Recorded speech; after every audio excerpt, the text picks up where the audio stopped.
All right.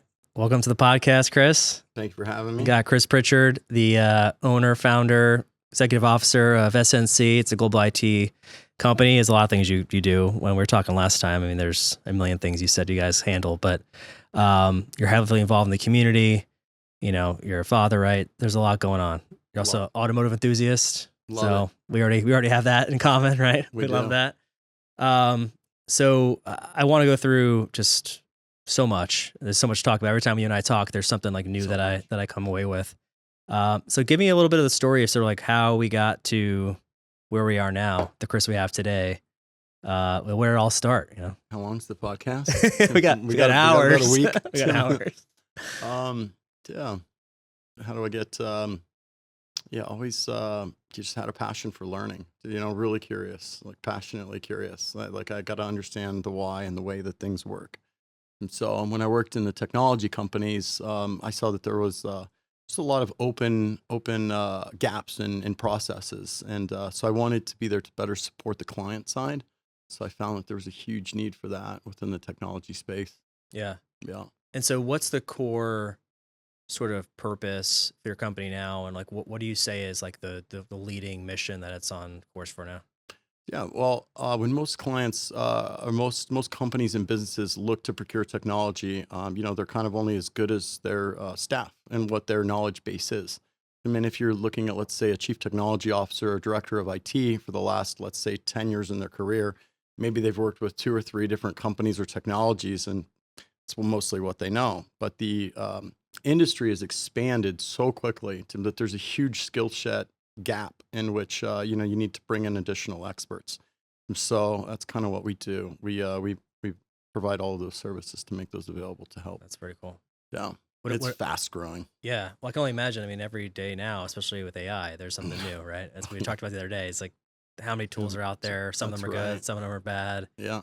How have you navigated that, right? I mean, obviously you use some in your business, right? Yeah. How do you navigate that with clients, and how do you navigate the landscape of just an ever expanding, artificially intelligent, sort of, I guess, database of tools now? Yeah. So there's so many of them. So that's like mostly what we do. We'll attend all of our conferences and shows, and then I'll get with the executives of other businesses. So like we're contracted to work with like 400 plus different companies, but there's probably 30, 40 that I know, trust, and really like. You know, as AI and, cloud security became a much bigger threat and more realized and known threat, cybersecurity companies were popping up out of left and right, and they have, let's just take a football field, for example, and the salespeople there promise you, it's everything under the sun because, they have to fulfill a quota to feed their families. No disrespect to the game. I understand it. But a lot of times it leaves the client feeling unsatisfied. Because, like most of them will take you to the 30 or the 40 or maybe even the 50-yard line. But the ones that can really take you to the 80, 90 or the touchdown zone are, maybe a good handful of vendors. Yeah. So some people kind of grab services from one vendor or the other vendor, but then you almost need somebody to manage those vendors. So, Sure. So we don't let the salespeople in past the door because I vet all those companies out, and that's exactly what we do. So Yeah. So we like to build our clients' infrastructures, thinking about scalability and a templated, technology stack, Yeah. so we can fulfill all the layers of the OSI stack. Yeah. Yeah. What do you feel is the most, I guess, if you could get rid of one technology right now, what would that technology be? Let me be careful. This is on tape here. What would I say? What's either used the wrong way or misimplemented or just like shouldn't be used and there's a better way?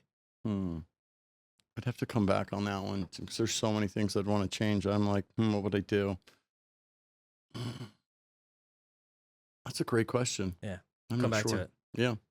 Yeah. So what do you see now? So as businesses are growing and they're implementing a lot of technology and tools. Oh, wait, I got it. It's Apple Maps. Sorry, Apple Maps. I'm just kidding.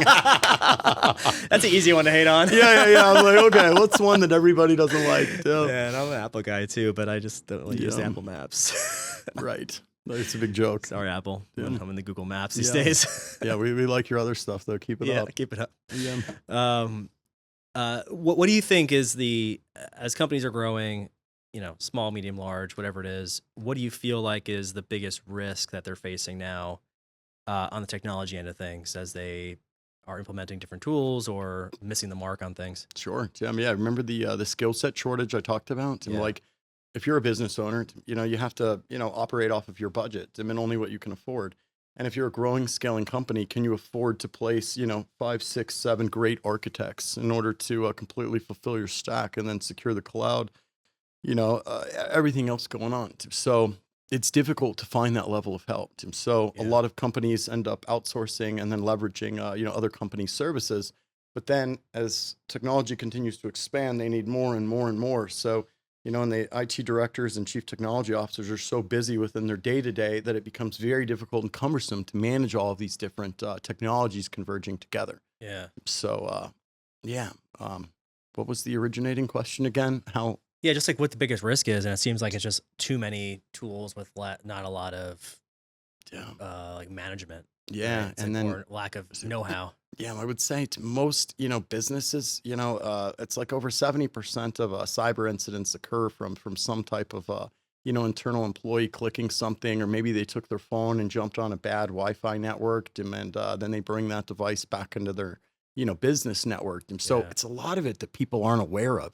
We've all heard don't join public Wi-Fi's, coffee shops, airports, but look around and no one's listening to that. So, and they know that, Yeah, there's guilty of it on those. yeah, it's like, I hope you got a good VPN and all those Yeah. other things, Yeah, Tim. for But sure. I yeah, definitely use a VPN. I would I get 2 VPNs actually. yeah. But as as the defense software and things like that increase, so do the threat attempts. I mean, I've heard stories of people flying drones onto rooftops, to crack the network. So Jeez. they get creative. Yeah. I get like multiple text messages a day. You're Yeah. click here on this link. So Yeah, I get it's smishing. so many. It's like, hey, how you been? Yep, What you up to? I just posted this thing. And I'm like, I don't think I know this person. exactly. It's every day. It's something like that. Yeah, I was 4 or 5 times a day. I'm at a concert, Tim, and I see a barcode be put up, and it's like enter for a chance to win a $15 off. And I know not to scan barcodes. I don't know. It's probably fine because it's at a concert. But I'm thinking to myself, if I'm a hacker, I could get into there, put that barcode up, and then I just got 5,000 devices because I Yeah. look behind me and everybody's doing this Yeah. and just trusting it. Yeah. Yeah. Man, the age Another of big thing is the menus on the tables when you QR go to codes. eat. Oh, Yeah, just think about walking by and dropping a couple of those that are no good. So yeah, you can get hit really quick and not even know it. Yeah, a lot of these places letting you order through there. Yeah. Just like straight through payment processed, everything. So you get all your Exactly. info. Yeah, because most people, once they're compromised, they don't know that they're compromised yet for a time until they can Yeah. move around within the network and collect enough data that they know it's going to be valuable. Then you'll know. Yeah. I've heard a story, and tell me about this is accurate. That some hackers or whoever it was drops in malware or something that just like sits and waits for a while and then eventually will go into action, but at a random time in the future. And so when they sort of backdate their restoring of the system, it still could be there because they didn't go back to, they don't know when it was implanted in the system. Does that happen? Yeah, I've seen that wild. plenty of times. There's so many incidents that I can't even talk about that never even made the news. Where I know people are catching flights to go help other governments, and it's just it's a wild time right now. Yeah, I mean, I've seen a lot of data loss, like Disney, and Oh yeah. Yeah. But yeah, you got to know, when the incident occurred, and if you don't have those tools in place, there's no kind of way of knowing. So as a Yeah. business owner, you're like, okay, I'm great at this, and this is making us revenue, and let's continue to scale this. But Yeah. a lot of people without the technical understanding don't have a good relationship with technology because a lot of times salespeople have promised them the world, and then, Yeah. well, bam, then they're stuck carrying the bag, and then Yeah. they've been compromised. Yeah. So Somewhere. so that's what we look to do. We look at everything 360 degrees. We Yeah. help them, and we explain and advise and just try to Right. help. Mhm.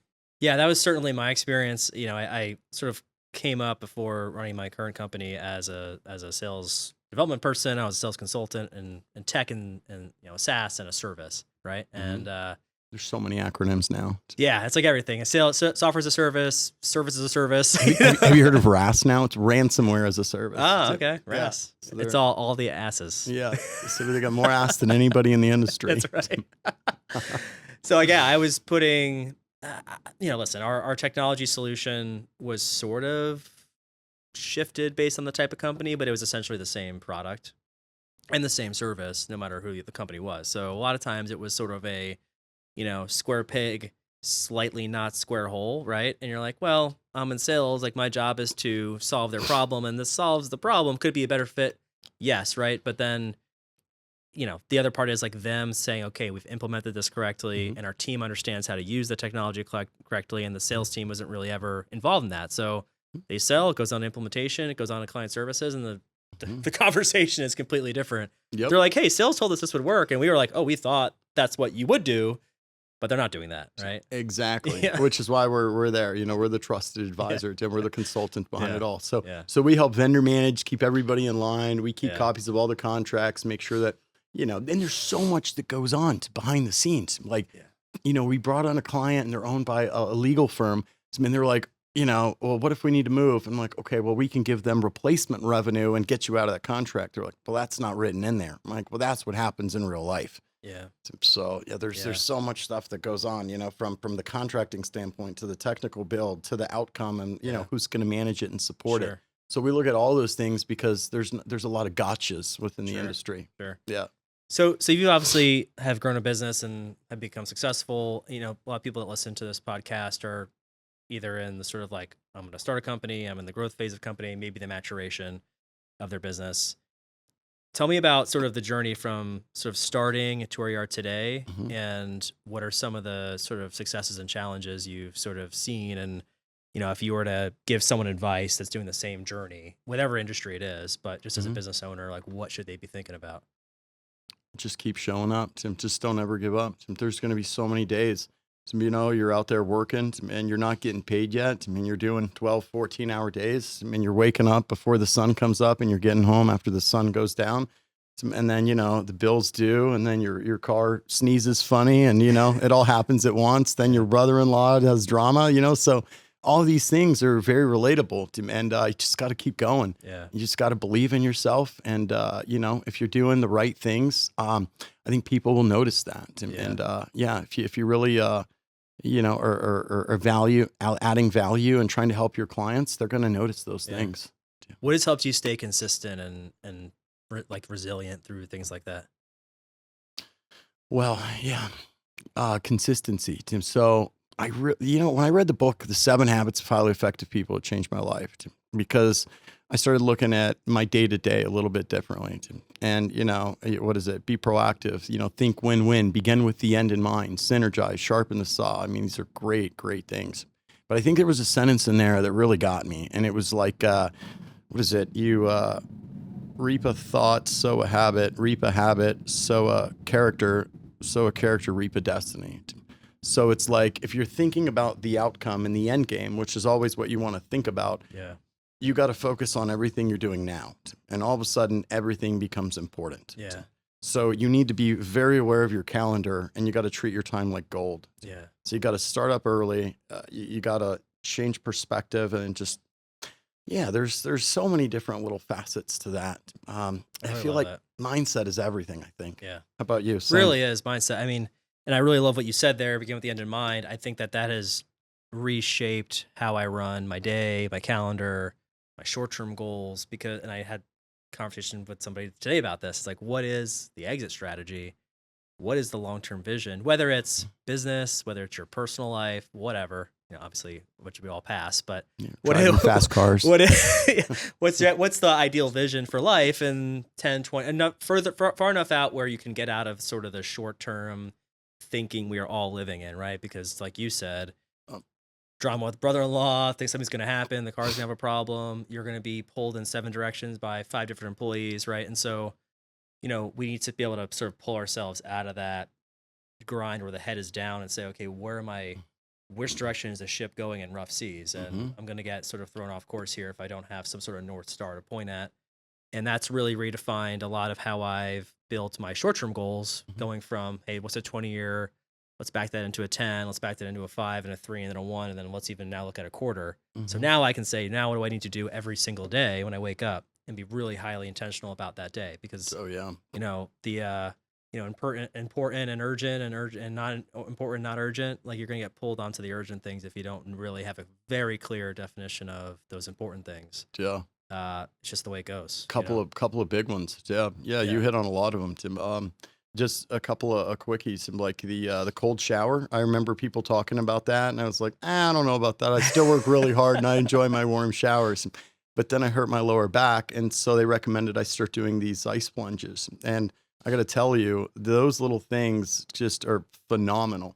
So, living a disciplined life, wake up early and, definitely, so as you get busier and busier and busier, your day can get away from you. So I have to like make sure to create personal time. And then I have to show up to those personal time events with the same type of commitment that I would client facing things. Yeah. So because if I let my personal and my self-care life suffer, all the rest is going to suffer. So when I do that and I do these things, it just flows into everything else, and I can stay zoomed out and and look forward to these challenges. And you're committed to the ice plunges because you're telling me you're carrying 40 pounds of ice every morning from the store to your bathtub right now, right? That's right. Yeah. Because when I costed them out, I'm like, okay, with the move up coming, I think that's the way to do it. Yeah. So you just gotta get it done. In the Florida summers, if you're curious, your cold water is about 70 degrees. So it takes about 35 pounds of ice to take you in the mid 40s. Yeah.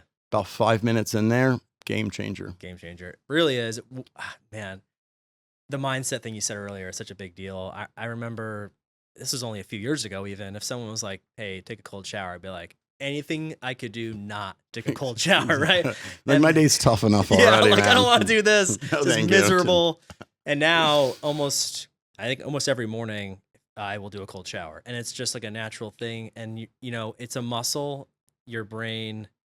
I've read this. Actually, Andrew Huberman's has a great podcast on the brain and the body and all that. And it's literally a physical shrinkage and growth in your body in your brain when you do things that are hard. Yes.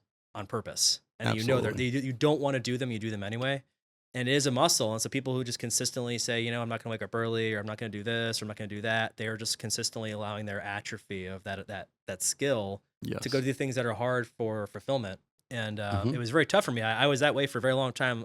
I in other areas of my life, I was like, too hard. Let me just, brush it.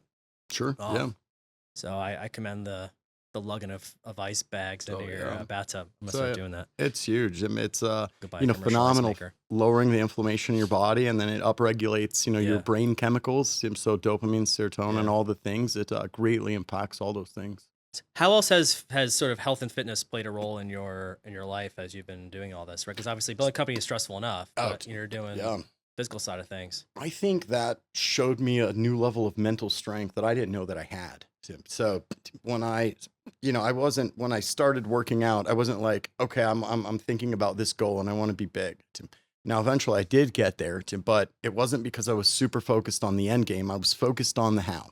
And when I put my head down and I studied everything about diet and working out, I did it to get in there, and I loved the mental break from my day. So as I started to do it, I had some ideals of where I was going to be, and then when I pushed past those limitations, I recognized that I could continually push past self-imposed boundaries that I thought that I had. Yeah. So the first thing that the gym did for me was it taught me that most of my limitations I've put on myself, and they aren't actually based in reality. Yeah.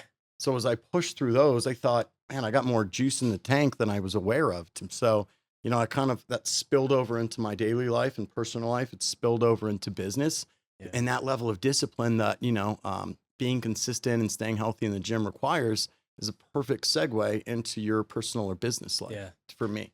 I can relate to that. I mean, if you had told me I could do a snatch or, a clean and jerk of over 100 pounds at one point, I was like, I would never be able to do those things. And then force myself to start CrossFit, and the sort of ceiling kept raising. But that same thing happened in business. Prior to me being successful as a sort of like tech sales guy, I was like just very unsuccessful overall in business in general, just out of college. I'm like, I'm just not making any money. This sucks. I'm horrible at this. And you're like, the feedback loop was like, you're not going to be able to do this. You're not going to make any money. And then all of a sudden, someone was like, kicked me in the ass and was like, hey, just do this and we're going to see success. And I started seeing success, and my belief system changed. So like, oh, I can do this. Yep. I am a person who makes good money. I'm a person who can do this job. I'm very confident. Same thing happened this morning. One of my junior guys was like asking, have you always been like good at talking to people? And I'm like, no, I like frankly sucked. I was very unconfident. but I just did it a lot. Yes. You know, and I've just about building my confidence, you know? Yeah, that's exactly how you build this esteem. You do esteemable things. I Yeah, remember the yeah. first time that I was, this is a funny story. The first time I was going to go meet with a CEO from a Fortune 500 company because I was going to rebuild their entire voice system. I remember standing up in my office and was about to head to my car, and the lights started moving, and I was like wondering if I was having a stroke or something. And then I went to the bathroom, and I think I threw up from anxiety. So I had so much anxiety to do Yeah. these speaking events or any of Yeah. these things that, but then I just kept showing up. Yeah. You just keep choosing to show up and choosing to show up, and then all of a sudden, you know, they become more normal and easier, and then you Yeah. really look forward to them. Yeah. Yeah. I use BEAR, BEAR, beliefs, expectations, actions, results, right? So I believe I can do this. So I expect the result. And so I take action, right? And because I expect the result, I'm going to take action. I'm going to do what I said I'm going to do, and I get a good result out of it. And that result feeds my belief system. Love that. I forget what that's from. I'm sure I got to owe somebody credit for that somewhere, but Nice. I've always remembered that. And one of my mentors, Patrick House, told me that. And I wrote it down. I was like, let me just remember this, because what's going to happen is the other side is going to happen where, hey, I don't necessarily believe I'm very confident here. My expectation is this probably isn't going to go well. My actions are I'm probably not going to do as well. I may not ask for the close or whatever I wanted. And so the result's going to be not a good result. And I'm like, okay, see, that's how this works. My belief system, and I expect less, and my actions are less, and my results are less. So Fair. whenever I get into a place where I'm like, hey, what the hell's going on here? I'm like, am I feeding myself the wrong information? Yep. That where I feel like is where fitness and health comes into play and like get you a win. That's why I like working out early in the morning. I really hated working out early in the morning until I started doing the hard stuff. And I'm like, let me just get up early. And like this morning, did a workout that, you know, hurt and wasn't the most fun, but I finished it. And I'm like, I did this, and I did it before anyone else did it, and I'm done. Like I got a win in. Now I believe like I've sort of won the day already. Oh, absolutely. I can go into these other things I'm doing feeling pretty confident. Yeah. You know, Great way to start sort it. of helped me out for sure. I love that. Where'd your passion for automotives come from? Because we were just talking about this earlier, and This segues in all of them. We love this. Yeah, It's just pushing boundaries. Yeah. You know, I want to see how fast I can go through that turn, you know? And to me, I'm like, you know, running a bunch of things in my head, wheel width, you know, speed, how much room I have, the temperature outside. So it's a really enjoyable thing. And I think I really learned that I needed to learn how to do it formally when I crashed the car when I was a teenager, trying to pull some Dukes of Hazzard stunt move with the e-brake. Dad, if you're listening, it still really was a deer that ran in front of the car. No, he doesn't have podcasts. So yeah, I was trying to learn how to slide out and do a sideways thing, and it didn't go so well. And so that's when I learned you have to understand the car and respect the car. Mechanics, yeah. So, yeah, but I'm pushing boundaries and elevating. Yeah, I love it. That's pretty cool. For sure. What do you think is in your current sort of place in life, business, are some of the bigger challenges that you have to conquer over the next few years to get yourself to the next level? Jim, you know, I think right now, first and foremost, is always just going to be mindset, Tim, because it's so interesting. You know, it can be such a difficult thing because as your calendar fills up and you're dealing with all these new situations, and you have to constantly evolve, pivot, change. Sometimes you're in the middle of a pivot and you have to pivot the other way even faster. Yeah. So you got to be well-rounded, well-adjusted, and able to just hit the ground running in whatever you're doing. Yeah. Which requires, you know, a lot of help and a lot of good people around you. And, you know, like a really good mindset, and where I stay kind of zoomed out and I'm looking at, you know, big picture, and I'm actually, because you're going to find, you know, it's like the Michael Jordan story, you know, everyone's like, he was the best, but he had more misses and shots. And, you know, a lot of people don't know that he was one of the worst in high school, but the guy just practiced and learned how to outwork everybody. Yeah. So when I'm constantly, you know, staying on that and staying zoomed out, you know, you're going to get all these stressful situations and things that aren't going, you know, the way that you want them to go. So if I just don't pay attention to the end game and just focus on the next steps and doing the right actions, you know, it's like I can work more, and then the results kind of manifest themselves. Yeah. Yeah.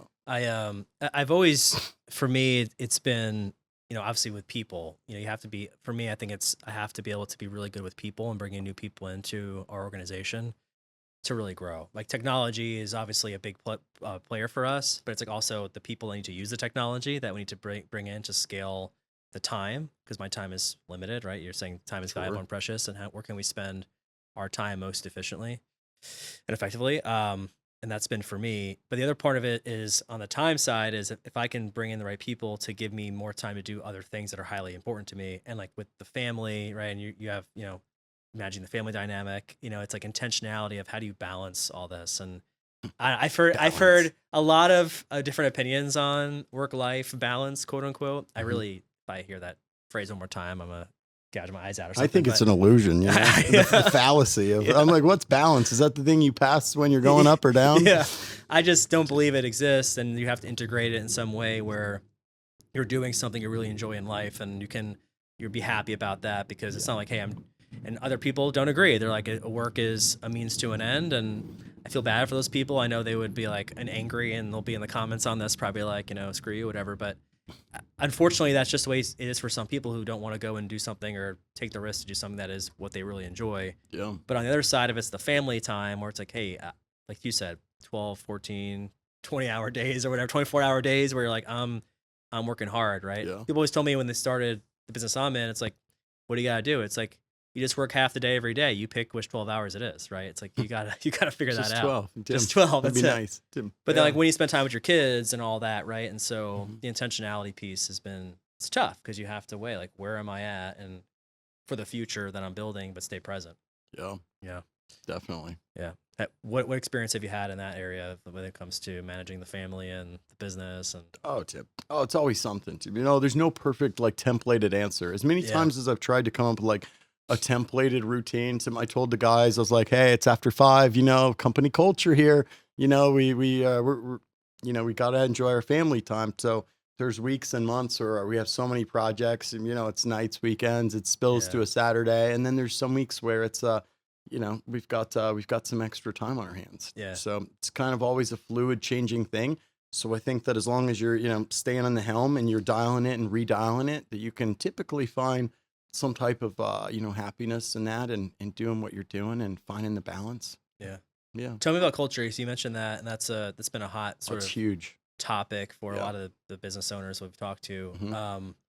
And for me, it's, I always laugh, because at some big companies, you're like, culture, like here's a pizza party on a Friday and we have a beanbag chair in the corner. Yeah. But to me, it's a culture of the values you are sort of instilling, and what the Mhm. effect people have on their clients. Like, what are the value sets or the culture Mhm. values you sort of align to with what's been most helpful Mhm. and what's been most hurtful, I guess, as you've been working through that? Yeah. Well, we tried this. You don't. Nobody has to request time off. Take as much time off as you want. And I've heard someone did that, but then it's like there's some companies that did it like that. They called it unlimited PTO, and then there's some way of doing it where it ends up better for the company. That's not what we're doing. We're just like just let whoever know needs to cover it, and whatever. So. But then that kind of got into like, doesn't need to show up for meetings. So it's more, I had to dial that one in a little bit. That was some fun to learn.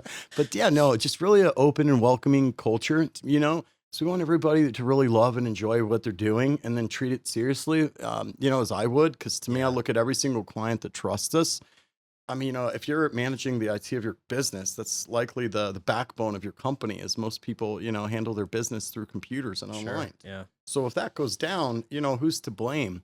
So we can't have that. So we want to make sure that, they're best quality care, best quality everything. Yeah. So, and I take that very seriously, because I treat it as my own company. Yeah. And so trying to get everybody on board with that. And I think that we got a really good crew that buys into that. And so, yeah.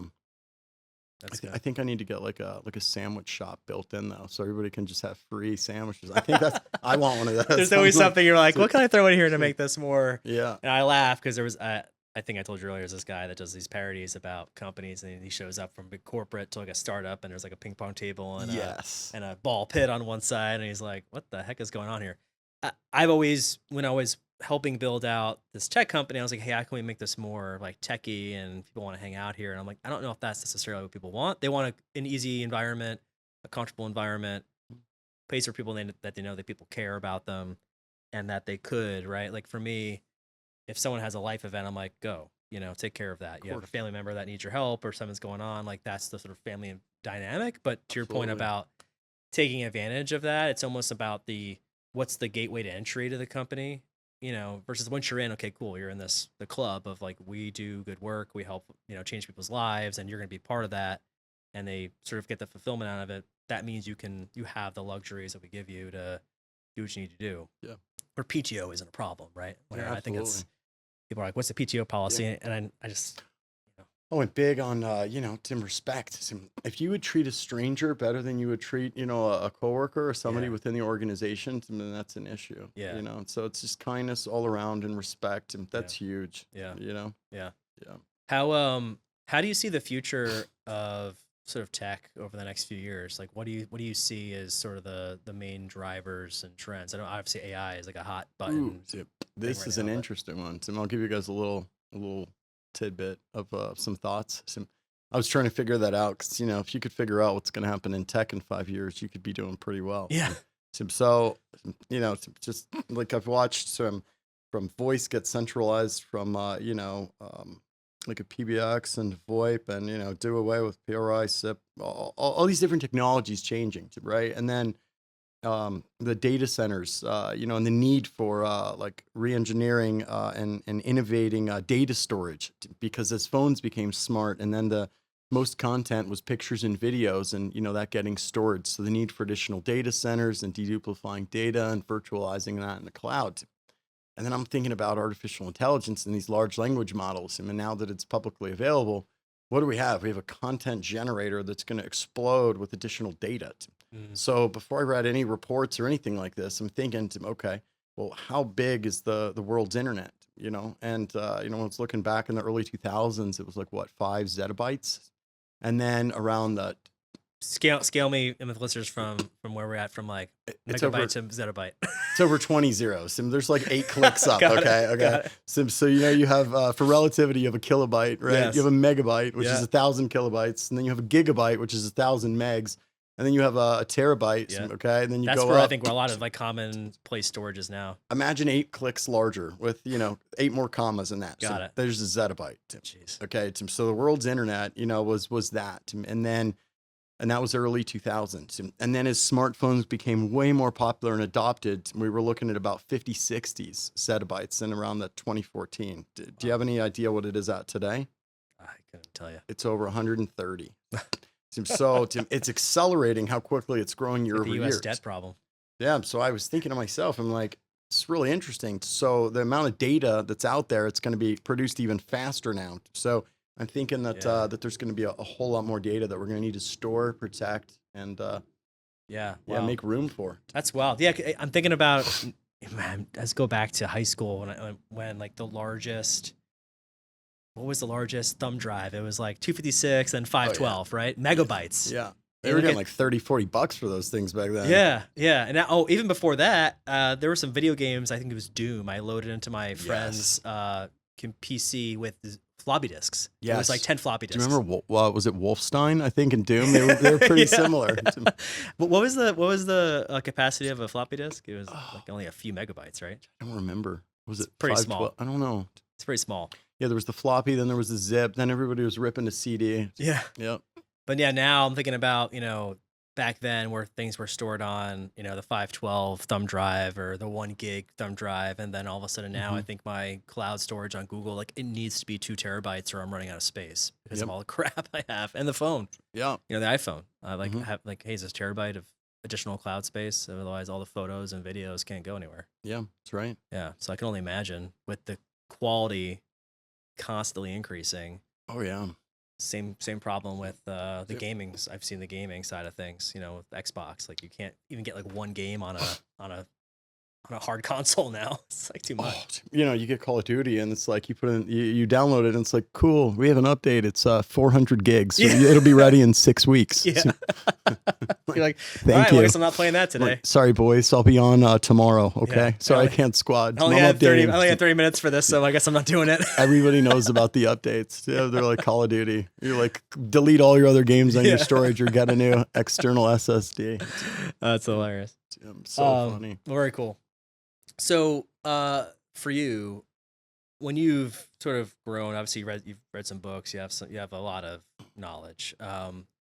Where do you feel like, or who is there any mentors or any other sort of sources that you've like leaned on, have thought of really like giving you good Yeah. information over time? Oh yeah. There's so many, Tim. And I'm again passionately curious. And so I was, shoot, 15 years ago, to paying attention to and listening to all these um, extremely super successful people, what their commonalities were, what their differentiators were, Tim, and studying that, Tim. And it's like, even though a lot of them came from very different backgrounds and outside circumstances, a lot of them have similar habits. Like walking towards your fear rather than running away from it and letting your fear own you, Tim. So like when I find something I'm scared of, I go towards it. So now I want to dive with sharks. I want to race fast. I want to go on. I want to go to the tallest heights. So Yeah. Tim, there's been a lot of them. Some of the biggest, most meaningful ones. I've listened to a lot of podcasts, and I found some good tidbits, and people like Ed Milet, and you take a little bit from everybody, right? It's like sometimes you listen to somebody, you listen to all their stuff, and you're like, okay, like I'm starting to like not agree with everything, but there's like little things, and everyone makes their own way. But to your point, like with a Cardone or a Milet or John Maxwell, like all these guys have these like things you can take away. You just have to spend the time listening, and then not everything's going to work for you. I feel like, right? Sure, It's like everyone's skills. My skill sets are different than yours, right? So Yeah, absolutely. I might be able to take something from somebody and really deploy that into my life in a different way than you might, right? Yeah. And then you might take something else, and I just, sometimes you're like, okay, like I listen to this person too much, and I don't agree with that anymore. Get it, yeah. But you've gotten a lot of other things from them over the course of the. Oh yeah, a lot of these things they were looking at, Tim. Like there's the people that work to live and live to work, Tim. And as you get bigger and more successful, it becomes more demanding, Tim, and you have to apply more of your time and effort into this job, Tim. Yeah. And Tim, as you do that, Tim, if that's all you're doing, it can create misery, Tim. Yeah. So this individual was interviewing all these people, Tim, and finding ones that were very happy and ones that were not. And I think the commonality was, okay, well, how much are you giving back to your community, Tim? How much are you helping? Like, are you super focused on yourself, your business, and this and that? Or are you more zoomed out, focused on everybody else around you? Yeah. And I feel like when I'm focused in on only that, Tim, it can create more of those stressful feelings. But when I'm looking at the impact of how I'm going to be able to help others on that like altruistic type route, Sure. It's so much more meaningful. It makes me happier, and I can actually see where we've helped people and helped their business to grow and help their lives. And so, and those, success stories I was hearing, it was like, how many people are you helping and giving back to? So that's a huge passion of mine, just to try to be helpful. I really in the like community. that. I really like that. I mean, I think Gandhi said that. Yeah, the best way to find yourself is to lose yourself in the service of others. I love that. Yeah. The fulfillment you get, right? I think people will be like, oh, whatever, that's all fluff. But the reality is, like, you feel so much better when you do something for somebody else. And I think if you can do that in your business too, right? Everyone needs to make money, and people sometimes don't want to talk about that and shy away from talking about that they need to make money, and that's fine. But if you focus on the money with a specific client, or hey, listen, we can have targets, but also what's the impact of those targets, right? If we're sitting with somebody and we're trying to implement a strategy, and that's going to be revenue for us, great. But what's the impact you're making? One, you're gonna be way more convicted, I think, in that process. But also, you're putting them first. It's not about the dollars. There's so many people out there just out there for the money. Yeah. And I think that's just really short term. And they may be successful financially, but I don't think the long term they're going to be happy with what they've accomplished. And more times I've talked to people that have been successful and made millions and tens of millions and whatever it is. They sit down, they're like, cool, but like, what did I actually accomplish? And they have the cars and all the stuff, and that's great. They say money can't buy happiness. They're fun. Yeah. Yeah. And it's fun. Like, I'm not saying you can't be happy with money, but like, have you ever seen a sad person on a jet ski? no, I have never. Nor in a Ferrari. Right. Typically. No. Okay, there we go. We're digressing. Typically, right? But like, the reality is, you can do both, right? How can you make a positive impact and also make money? And I think that's about the purpose, having a purpose-driven business, right? Bingo. To really be helpful. You hit the nail on the head, Tim. That was the whole reason why I went out on my own and started the business, because, I was working my way up and getting offered all these promotions to go run the be a president of sales for these Fortune 500 techcos. And I just knew the initiative was to push products, and they make their decisions based upon the ledger, as most businesses do. And it wasn't always the best fit for the client. So I started just telling my client the absolute truth. Hey, this is what we could do, but this is what I might recommend. And I didn't realize, but working with clients and telling them the whole picture honestly from everything that I knew, because I knew more than they did, they started trusting me and then contacting me when they went to the next place, or the CEO went to this other business. And so then I realized I had a business on my hands, and I was already helping people, and it was helping me as well. So I found the win-win, and the rest is kind of history. So we still very much operate just like that today. Yeah. I really think there's this internal battle people will face eventually where they're like, to make it, you just have to be dog eat dog, and that's what it takes, or to make it, to be good. And they see both out there, and they're like, which is the right path? And they internally battle. Well, I need to make the check today. Yeah. If I say no, but like what's the long game here? By connecting with people on a real basis, building relationships, doing the right thing, you're going to be able to build a long-term relationship with somebody, right? It makes you happy. And there are people that step on others to get to the top, and I just can't be me. I've never been a fan of dimming someone else's light to make mine shine brighter, because, if you're a beacon of light, then people are going to see it. But I feel like if you're going out, stepping on toes, Tim, and the reality is too, there's so much business out there. Like, there's not just one client for everybody. Like, there's enough business out there for all of us. Absolutely. So just do your thing, Young 20s Kris was like, go get it, Tim. Go get it. Go get it. Always felt like, wasn't there, scraping my way up, Tim. You're trying to figure it out. And then when I completely reset everything that I thought that I knew, and thought, instead of go get it, what about go give it, Tim, what can I do to add value to everybody else around me? I mean, that's not just in business. That's everywhere around me. Like, I look for ways to be of service. I try to do 3 to 5 nice things a day for somebody else and not tell anybody about them. Cool. Because by doing that, it gives me kind of an internal feeling like I'm, a good member of my society, and I'm here to help. Yeah. So, very much, and when I started acting like that, Tim, like, go give it. Like, how can I be of max value to everybody around me? I started, being like a magnet, and people wanted to work with me. I didn't have to push my way anywhere anymore, Tim. It was like I was being pulled in so many different directions. And I think that that's the way that people really want to be treated and dealt with and feel.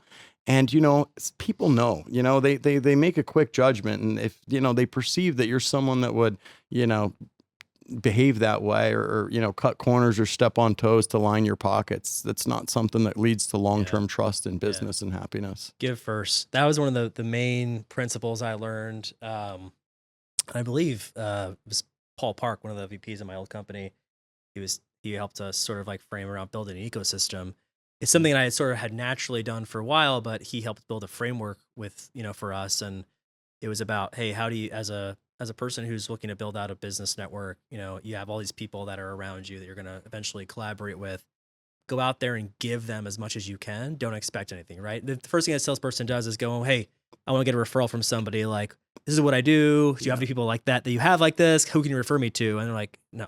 Exactly. Go figure out what they need and just start giving them as much as possible. And they're going to be like, oh, this guy, he really cares about me. I'm going to start giving back because he shows he cares, right? And it was like, just do that for people, and they're going to give back. You have to build, plant the seeds.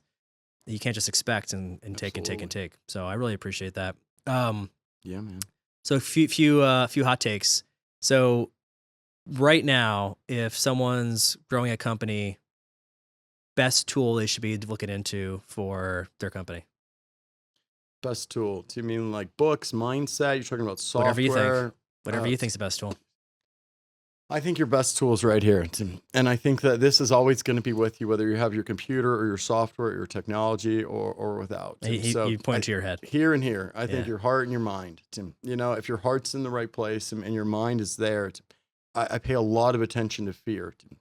I read a lot about this because, Tim, everybody wants to go out and do it. And then they're like, yeah, I'm going to do it. And then when it comes time to take the risk, and they know that everything's on the line, that maybe that 5% of fear can become 95% fear. So you got to smash that.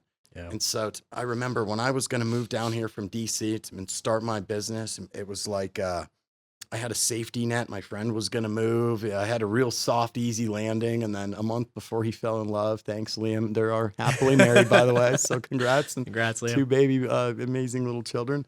And then it didn't work out. So then the crazy train started, and I'm running through the pros and cons list. But there was just, the what if, because I'm thinking in the negative. I'm like, well, what if?